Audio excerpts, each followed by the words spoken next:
Okay, Assalamualaikum dan selamat sejahtera semua. Jadi hari ini saya nak menunjukkan cara bagaimana kita nak save file assembly. Save file assembly. Jadi contoh, saya buat ke contoh. Contoh kamu buat kerja, kamu buat kamu punya produk semua. Dah siap lah. Contoh dah siap. Produknya seperti ini. Kamu dah siap. Jadi kat sini sebenarnya ada beberapa bahagian file lah. Yang pertama kita ada shape ni. Ini kita punya part design. Dan produk ni adalah keseluruhan part ni. Namanya assembly design. Jadi isunya adalah biasa berlaku adalah bila kita file, kita save biasa. Save dalam keadaan, contoh file save as. Tadi dah ada ni kan. Dah ada folder dia. Saya desktop. Ni folder cara save. Saya buat satu folder nama dia cara save. Katakan kamu save dalam cara save ni, bus stop. Kamu save macam tu je.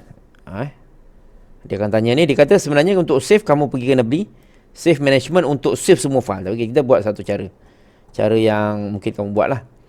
Bila kamu save biasa macam tu, yang datang dalam folder ni hanyalah satu file saja, iaitu assembly file ataupun product file. Tetapi file yang lain-lain ni, dia punya part design ni dia tak ikut sekali. Maksudnya kalau dalam istilah yang mudah dipahami, anak-anak dia tak ikut, mak je dia yang ikut. Jadi macam mana nak save bapa bersama anak-anak dia sekali? Caranya adalah sepatutnya kita tak tadi kita dah save file, kita kena gunakan save management. Save management. Jadi kat sini dia bagi tahu ada beberapa part yang dibuka.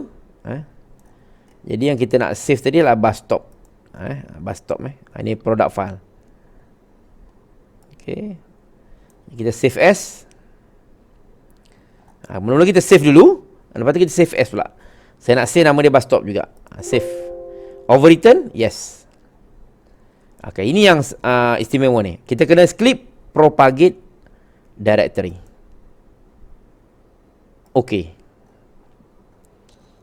Jadi apabila kamu klik propagate directory, maksudnya dia akan ikut semua file-file yang lain ni.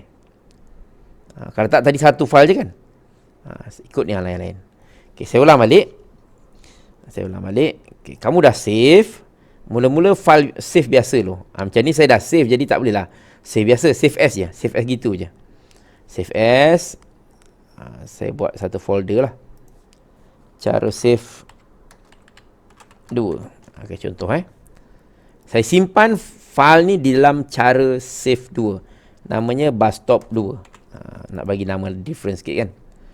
Dia bagi warning kat sini. Kalau kamu save juga cara ni, mak bapak dia je yang ada. Anak-anak tak ikut. Macam mana nak bagi anak-anak ikut? Kena pergi save management. Yes. Jadi apa kita perhatikan? Dekat desktop tadi, saya dekat desktop, cara save 2. Dalam cara save 2 ni hanya ada satu file je. Macam mana nak bagi yang lain anak-anak diikut? Caranya, bila kita dah save tadi, file, save management. 2 kali save. Ni bus stop tadi kita dah save. Ni Katia produk ni. Sekarang kita nak part ni ikut sekali. Kita save as. Save as dulu. Bus stop 2. Kita yes je. Sebab kita nak override file yang kita save tadi. Kemudian klik propagate directory. Barulah anak-anak dia masuk sekali dalam bus stop 2. Jadi bila nak hantar kat saya macam mana dalam CDOS? Satu folder ni yang penuh dengan anak dan bapaknya ni, kamu kompreskan. Zipkan dia.